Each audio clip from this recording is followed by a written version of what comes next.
Good afternoon, everyone. Welcome to the All in Clark County Virtual Forum Series on Connected and Equitable Mobility. My name is Tacey Lambies, and I'm a staff member with Kim Lundgren Associates, and we are the consultants supporting the Clark County Department of Environment and Sustainability with the All in Clark County initiative. We're very happy to have you here today, and let's dive right in.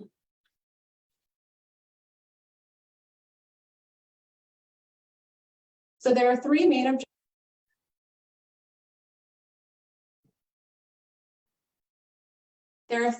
objectives for our forum today.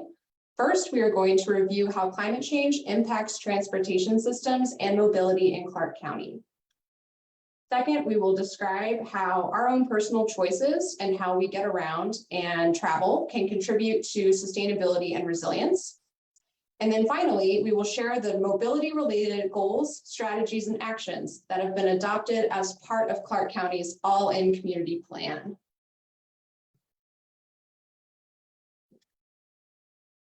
Just a few notes before we get started on how to effectively use public input. So if you are viewing this on the live stream, that's great. There is also an option to call in to hear the audio and leave voicemail comments. You are also welcome to type comments into the chat as we go, and we may have time to do some question and answer. And then finally, you also have the option to translate this page and the meeting audio. So what is All in Clark County? All in Clark County is an initiative to address climate change and create a sustainable community for everyone. The county has embarked on this effort so that everyone in Clark County will have a safe and prosperous future. This bold, smart, and inclusive approach has led to a county operations plan and a community plan, which we'll talk more about in today's session. But first, we'd like to start with a quick poll. So within public input, you will see several questions that will kick us off today, and you can navigate to this set of questions by scrolling down underneath the live stream video. And I will stop sharing my screen so that we can share the actual public input page, and we'll take just a minute or two to look at the questions and the results together. So the first question on our quick poll is, how far is your commute to work or school each day?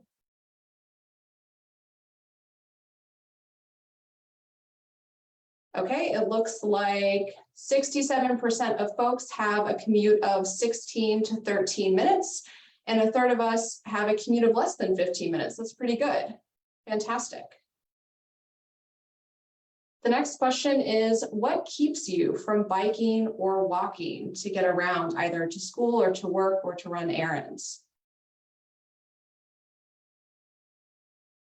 And you can rank these and move them around from your top concern or least concern.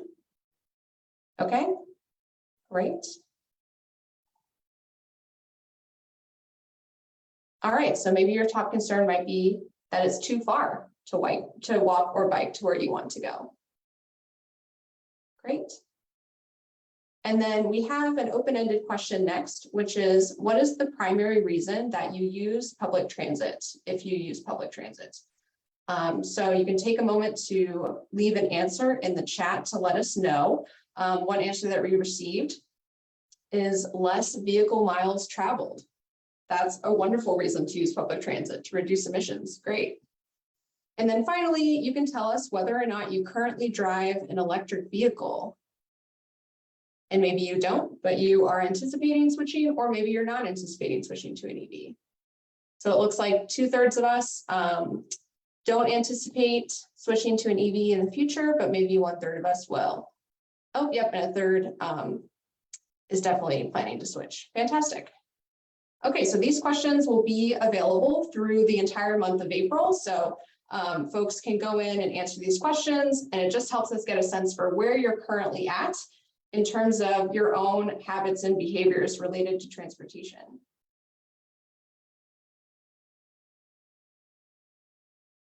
All right, so we will get back into our presentation. Thanks so much for taking the time to answer those few quick poll questions. It's good to know where everybody is at. All right, so first today, as part of this virtual forum, we're going to talk a bit about how climate change impacts mobility and transportation within Clark County. So it's important to understand up front how climate change impacts our environment and our climate in the first place. So we know that when we have changing climate conditions, for example, higher temperatures, heat waves, more precipitation, and more intense storms with flooding or drought, those can cause climate hazards. And those climate hazards result in the following impacts. Heat waves, for example, can contribute to higher rates of heat-related illnesses and poor air quality. More intense storms can contribute to infrastructure damage or blocked roadways, power outages, or water shortages. So there are direct links between the climate hazards that we're experiencing, heat waves and more intense storms, flooding and drought, with the impacts that we see as a direct result of that. And some of those direct results are related to our transportation systems and mobility. So in looking at this chart, you can see just all of the aspects of some of our social and economic systems and mobility systems that can be impacted by our four main climate hazards: heat, drought, wildfire, and flooding. So we can see, for example, transit and bicycle and pedestrian infrastructure are either somewhat vulnerable or moderately vulnerable to these four climate risks. Similarly, roads and bridges are somewhat vulnerable to these four risks as well. So these are areas that we know can be impacted by climate change and that we need to keep in mind and address if we want Clark County to be more resilient to climate change now and in the future. Okay, so here are just some other examples of what climate impacts really mean for mobility. So there are health and safety concerns for users of all types of transportation due to climate hazards like extreme heat. We talked about some physical damage that could happen to roads, infrastructure, and technology as a result of climate hazards. Air quality challenges can be exacerbated not only by traffic, but also things like heat waves. And there could be economic impacts to our region when deliveries, tourism, or our commutes are interrupted by climate hazards, such as flooding, as you see in the picture, flash flooding.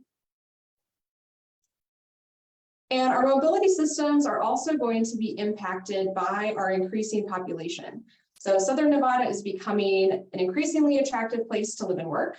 Our population in Clark County is projected to increase by over 860,000 residents over the next 40 years. And we can expect to host 45.6 million visitors per year. So this growth means that we'll have additional demands on our transportation system, and we need to be prepared for that as well. So here's a snapshot of what our current transportation system in Clark County looks like. So we have over 7,000 miles of roads, over 65 million transit trips are taken with RTC. We have over 1,000 miles of bike facilities. However, only 2% of commutes include walking and biking. Most commutes are taken by passenger vehicles, and we'll talk about that in a bit. 39 million tons of goods are moved by freight vehicles. And the vehicle miles traveled per capita is 7,283 miles, which is less than the national average. So that is definitely positive. So that's an overview of kind of where we're at right now. And we also need to think about how our transportation systems are impacting climate change. So not only is climate change having an impact on our transportation systems, but it goes both ways. So we know that greenhouse gas emissions are created when we burn fossil fuels. So for example, when we drive our cars, we are burning gasoline, which creates emissions. Those emissions end up in our atmosphere and cause our atmosphere to retain heat more easily, which contributes to more warming in our atmosphere, which is climate change. So the emissions from our transportation sector are really key to note. And in Clark County, 37.1% of our emissions are from transportation. So over a third are from transportation alone. The rest of our emissions come from sectors like buildings and solid waste and wastewater, but transportation, both on-road and off-road vehicles, are a significant portion of our greenhouse gas emissions inventory. And here's one piece that is really important to pull out of that. So I mentioned that our transportation emissions come from on-road transportation, and those are our cars and delivery vehicles, kind of the normal modes of transportation that you might think of when you think of transportation, and off-road transportation, which includes aviation, construction vehicles, things like that. So our on-road transportation is really significant. In fact, residents commuting in their personal vehicles create 50% of all transportation-related emissions in the county. So our single occupancy vehicles here, and this is the main way that we travel and commute in the county, this is where half of our emissions are coming from, which is great. So this is a big area of opportunity for us to reduce emissions and electrify our vehicles. Okay, so we have an understanding now that climate change can impact our transportation systems and our ability to get around, and that the way that we commute and travel every day contributes to climate change. So what are some ways that we can reduce emissions and make our transportation systems more resilient? Well, first, we need to consider how we reduce our emissions and what that looks like over time. So this graph here shows what we call an emissions pathway of how we can reduce emissions from multiple sectors between now and 2050. So emissions that are related to transportation are shown in the blue. And this gives you a sense for how significant it would be if we decreased emissions in this sector. It would actually have a huge impact on our emissions overall. So here's just a snapshot of that emissions pathway just for transportation. So if we wanted to reduce our emissions between now and 2050 by this amount, which would put us pretty close to net zero by 2050, we know that all new car sales must be zero emission vehicles between 2035 and 2040. So really, in less than 15 years, all of the cars that are being sold in Clark County must be electric vehicles. We also know that we need more electric vehicle charging infrastructure to handle the new demand for EVs. So we will need more than 20,000 light duty and 5,000 commercial truck chargers in Clark County by 2030. So in less than 10 years, we need to really scale up the amount of charging infrastructure that we have in the county.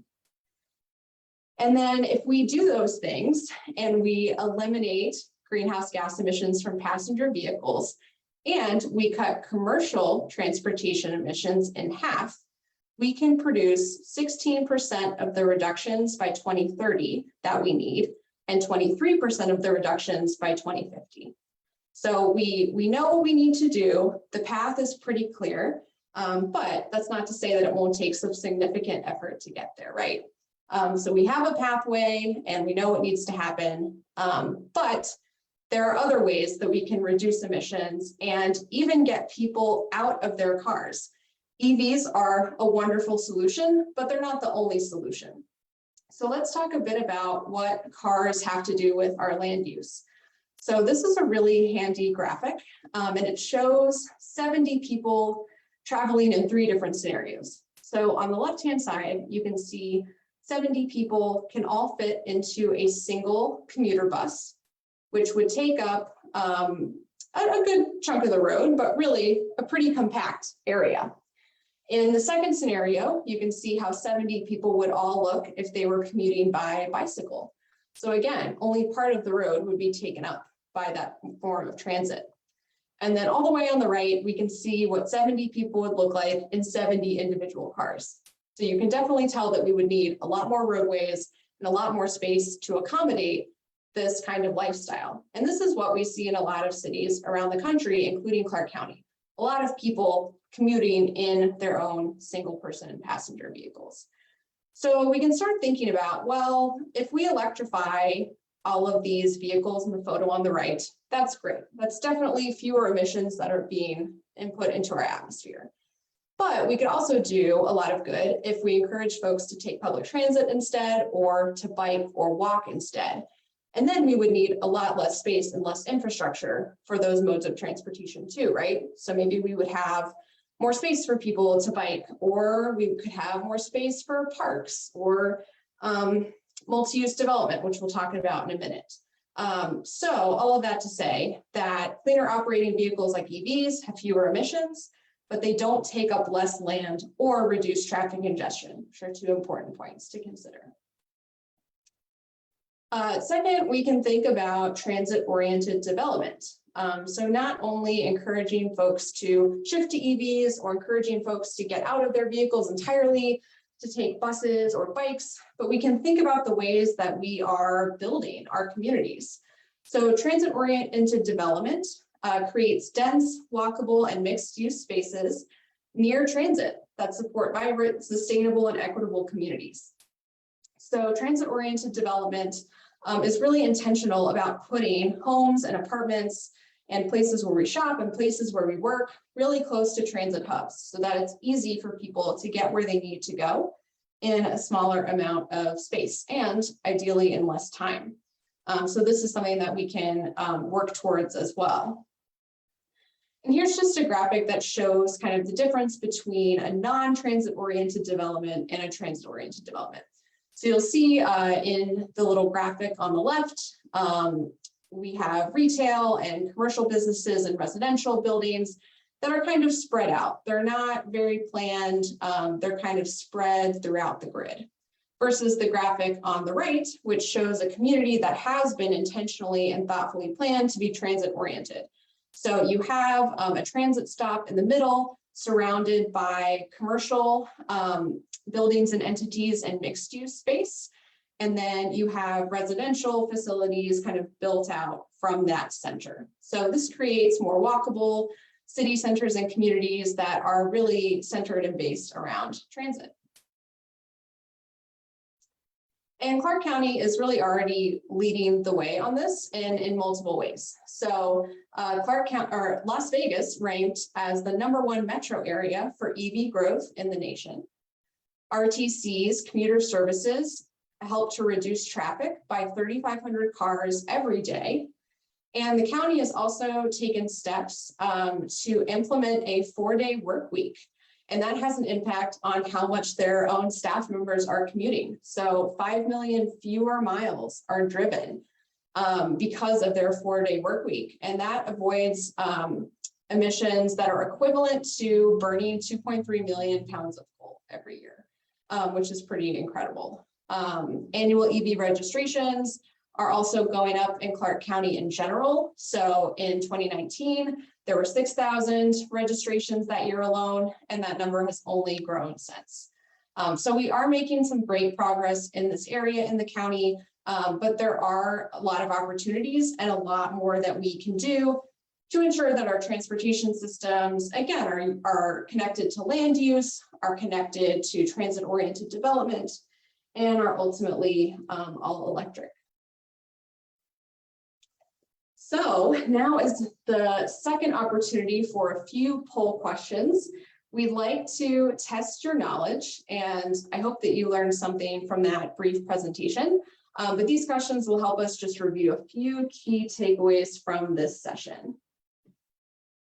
So we will pull up the public input page and test your knowledge. So the first question, what % of greenhouse gas emissions come from transportation? So if you haven't already, you can answer this question through the public input site. And that is correct. So 2/3 of you answered correctly that 37% of our greenhouse gas emissions come from transportation. Great. Next question, how many transit trips did RTC provide in 2018? 12.5 million, 96 million, 65 million, and 42 million. All right, and that is correct. 65 million transit trips in 2018, which is amazing. Huge number to think about. Okay, and then finally, what factors, so sorry. I think we're still, sorry, here we go. It was my screen that was messed up. What factors impact our transportation emissions? Driving alone in cars, extreme heat, neighborhood design, population growth, living far away from work or school, or all of the above? Amazing, yes. All of those factors impact our transportation emissions. Fantastic. All right. So jumping back in here.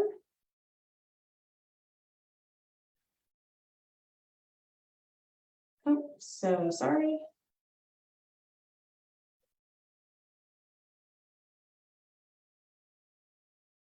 Okay, so jumping back into our presentation. So we've talked about how climate change impacts transportation, how our modes of transportation contribute to climate change, and just a few of the potential solutions that we have. So now I'm excited to talk to you about the All-In Community Plan and the goals, strategies, and actions that are in the plan and were approved just last week by the county commissioners. So during the planning process for the All-In Community Plan, we conducted several community surveys. And we found out that the majority of people in Clark County. Hey, Casey, I'm going to jump in if you could share your screen. Oh, I am. Oh gosh, I am sharing. I'm so sorry. I guess I'm just sharing on only my screen. Terribly sorry. Okay.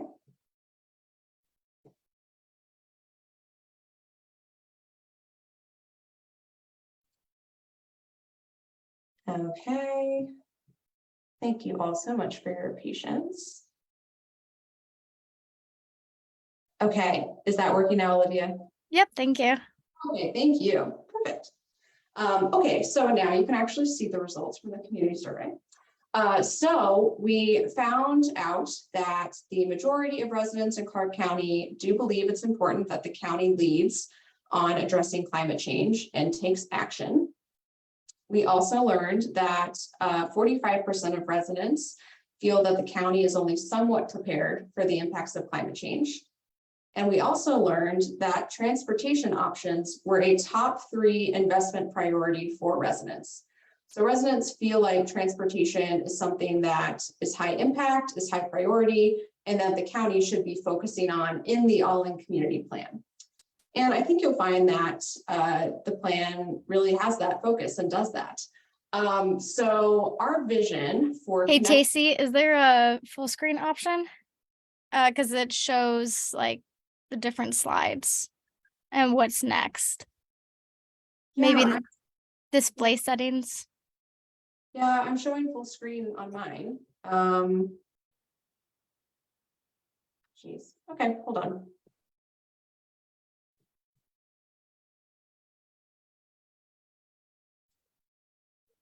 Okay, is that full screen now? It's showing full screen on my computer. Yep, now it's all good. Thank you so much. Okay, great, fantastic. Okay, so in the All-In Community Plan, we have a vision for what connected and equitable mobility looks like in Clark County.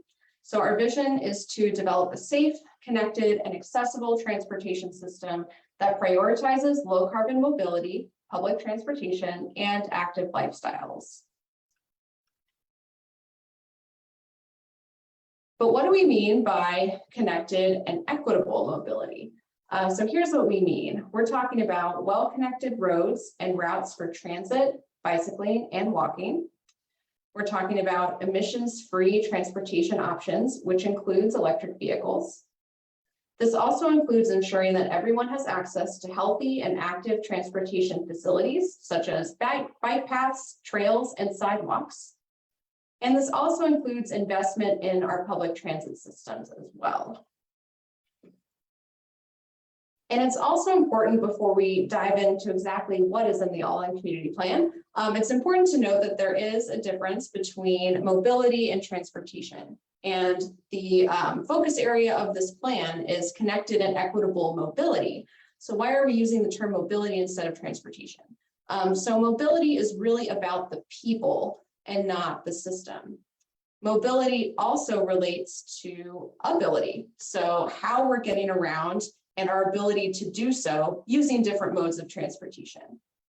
Equitable mobility also recognizes that different people need different transportation options. So what works for one person is not necessarily going to be what works best for someone else. So we need to offer multiple ways for people to get around at multiple price points in all different types of locations. So now let's dive into it. So I'm going to provide an overview of the goals, strategies, and actions in the all-in community plan, just for connected and equitable mobility. So the first goal in the all-in community plan related to mobility is goal number 1. Southern Nevada offers safe and equitable access to connected and multimodal transportation options.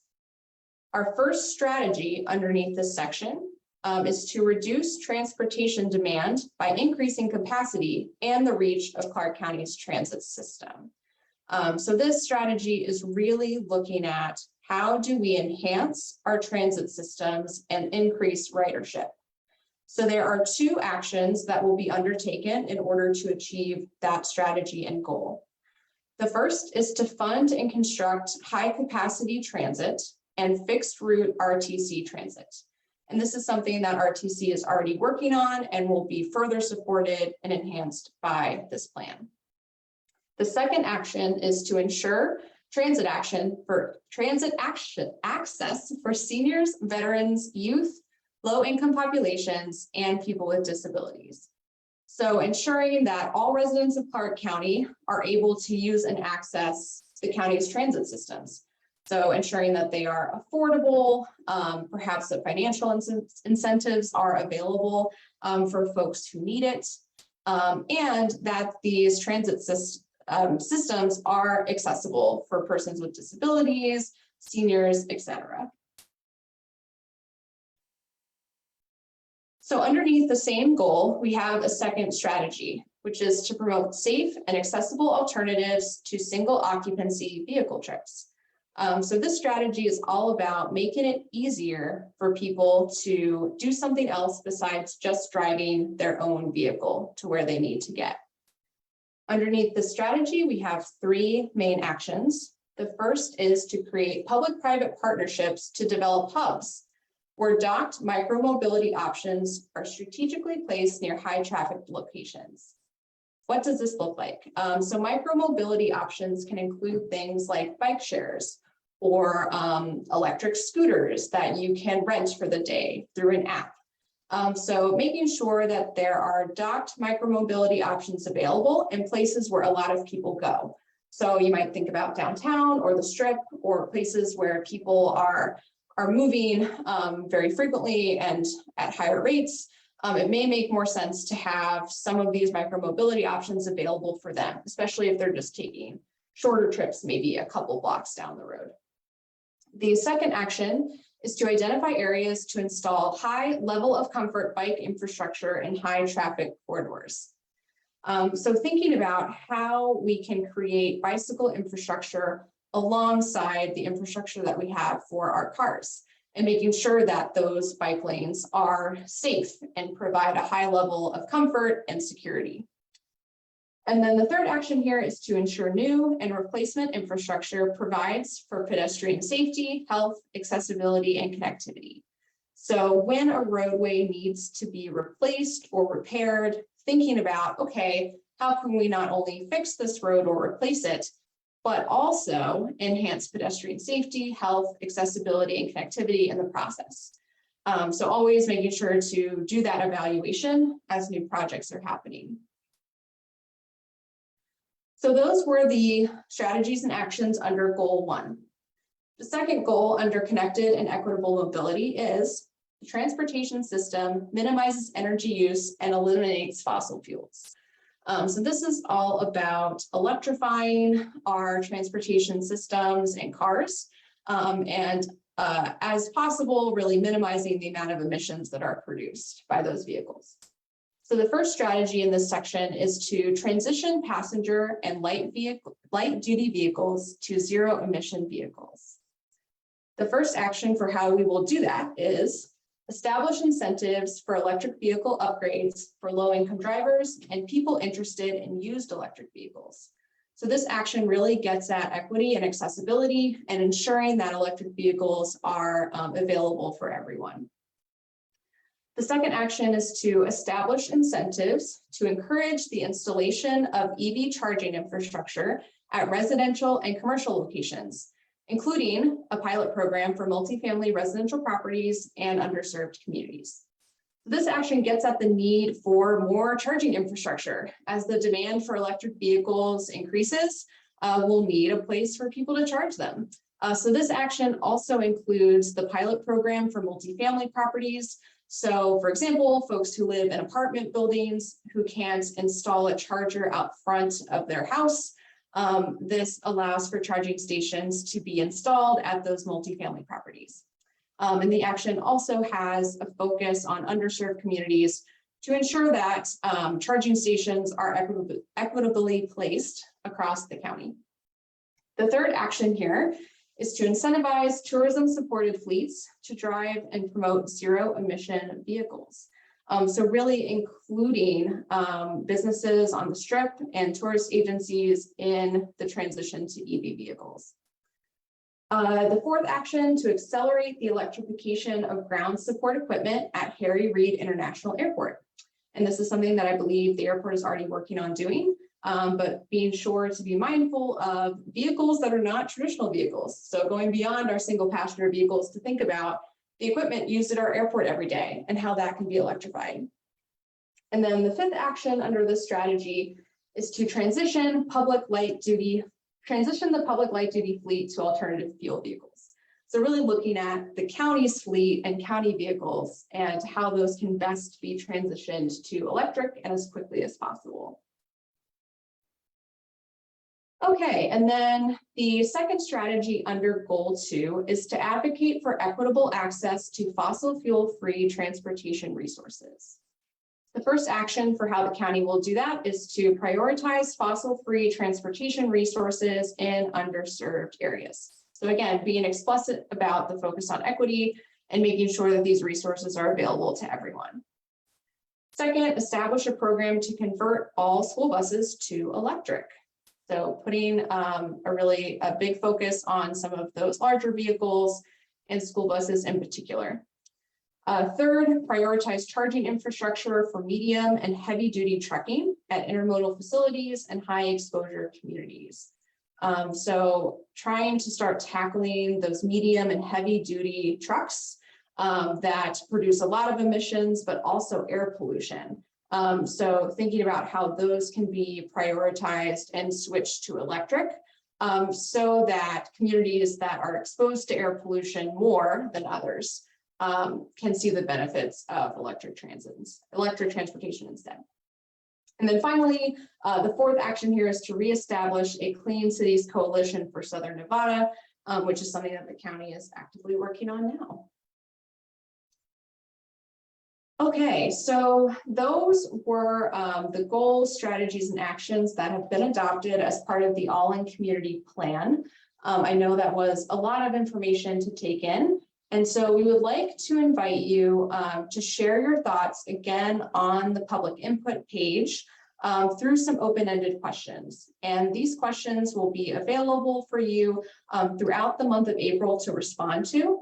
But we'd really like to get your thoughts and understand, what would it look like to implement all of these actions? What is your vision for the county in the next 5 or 10 years? And what would success look like? So take some time and we invite you to respond to those questions when you're ready. Okay, and then finally, our last section of the virtual forum is really focused on how you can be part of the solution. So the county has committed to all of the actions that I just shared related to mobility.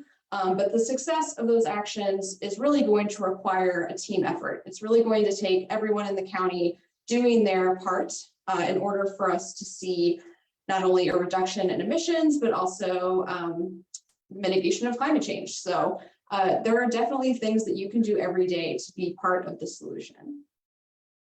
The first is that you can choose to bike and walk when possible. Walking and biking is a really low-cost way to get around, right? And RTC actually has a regional walkability plan that they're putting in place to ensure that our streets are safe, comfortable, and connected. We did hear concerns from residents through our community survey about biking and walking. Some of those concerns included traffic safety, heat, how to transport both things and people if you're on a bike or if you're trying to walk, and travel time. So being concerned that walking and biking takes longer than taking your personal vehicle, which is completely valid. So we did hear some of those concerns from residents. And there are things that we can think about doing in the future as part of this plan to address some of those concerns. So having that high comfort, separated biking and walking infrastructure on our streets, potentially introducing more e-bikes, electric bikes to the Clark County community, which are a quicker way to get around. And also ensuring that all of these systems that we designed are accessible and equitably accessed. Another choice that we can all make is to take public transit more often when possible. So RTC has an onboard mobility plan to build high capacity transit, for example, light rail, streetcars, rapid bus transit in Clark County. There are also plans to expand service and better connect major destinations. So making sure that employees in the resort corridor can get to work more easily, connecting their housing with their jobs and where those things are located. And also providing more service and better service to seniors and people with disabilities.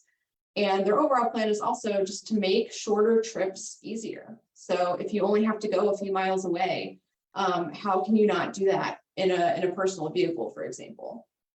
Some concerns that we heard from residents about this through the community survey was just concerns about personal safety, convenience, travel time, being able to use public transit to get to where you want to go, and some ways that we can think future focused to solve some of those concerns would be to electrify transit, think about using transit stations at resilience hubs, also kind of accomplishing everything that RTC has set out in their plan to really get transit into communities where people are and make it easier to use them.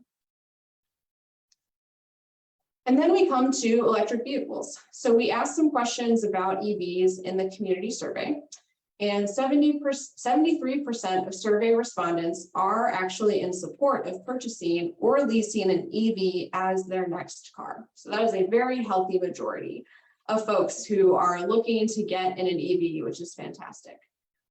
Some comments about EVs through the survey noted, there were some concerns about affordability, driving range, how long it would take to charge their vehicle, and wanting to see more public charging infrastructure and incentives to make the switch more cost effective.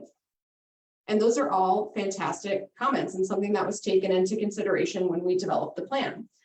So we heard that the top 3 resources that would be most helpful for residents to switch to an EV were: number 1, rebates or tax credits; number 2, access to charging at home or at their apartment; and 3, better access to charging infrastructure at work, which completely makes sense. So as you'll recall, some of the actions that I reviewed that are in the plan directly address and provide some of these resources to residents.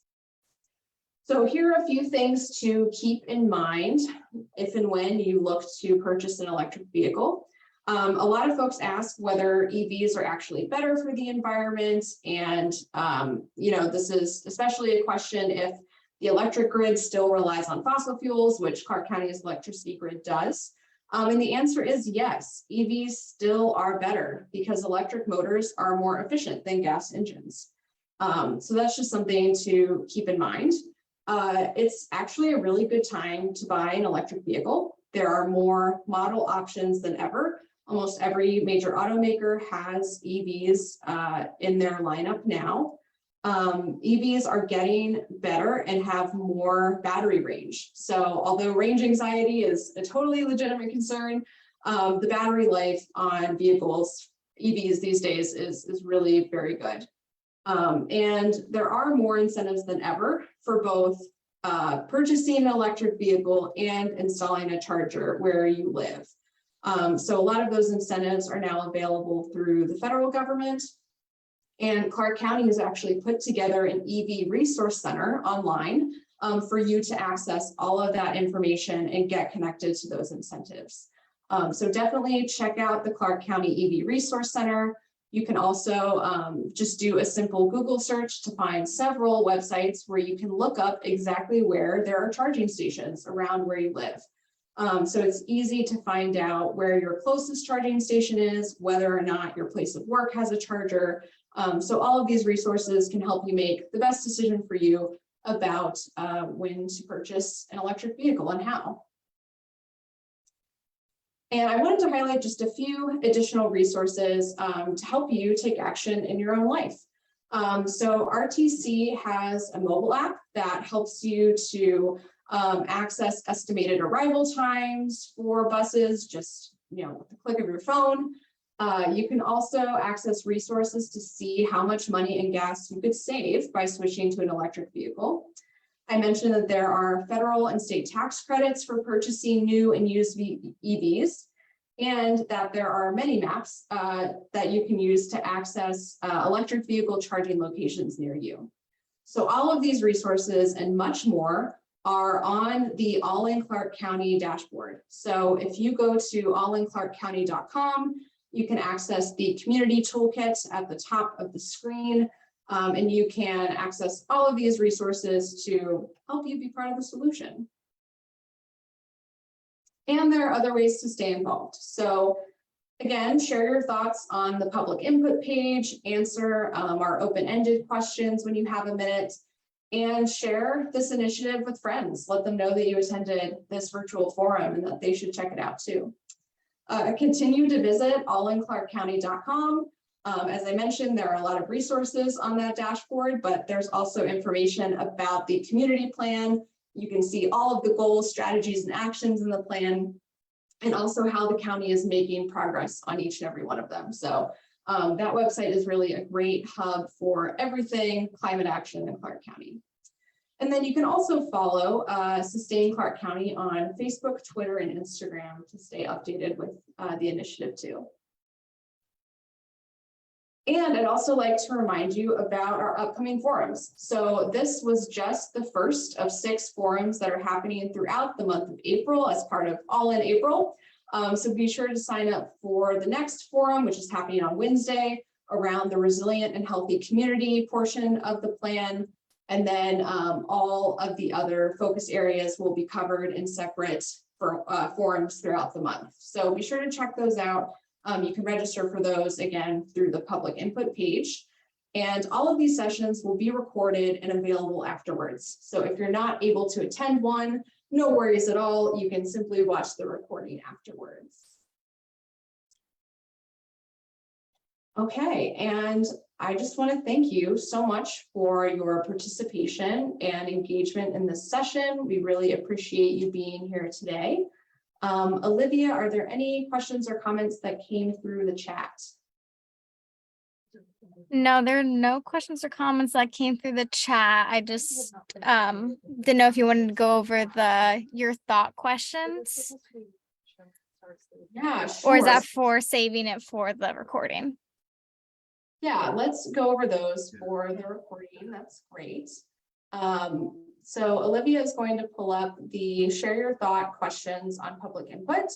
And this is what we would love you to take some time to think about and add to the public input site when you have a chance. So the first question here is that we'd like you to tell us about your biggest challenges to reducing your emissions from driving. We know that it's really tough to find other ways to commute or to get around, especially in a place that's has a lot of sprawl like Clark County. So we would love for you to take a minute and tell us about the challenges that you have. And second, we would love for you to tell us, if we accomplished our vision for connected and equitable mobility, what would the future look like in Clark County? So that is the second question that we'd love your thoughts on, kind of thinking about the future and what you'd like to see.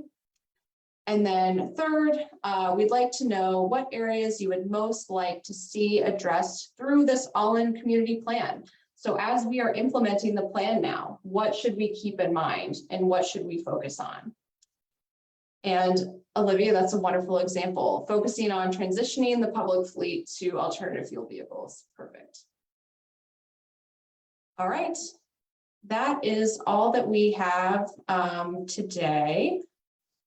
And thank you again so much for joining this first virtual forum. I hope that you are able to join us for the other 5 going on during All in April. And I hope that you have a wonderful rest of your day. Thank you so much, everyone.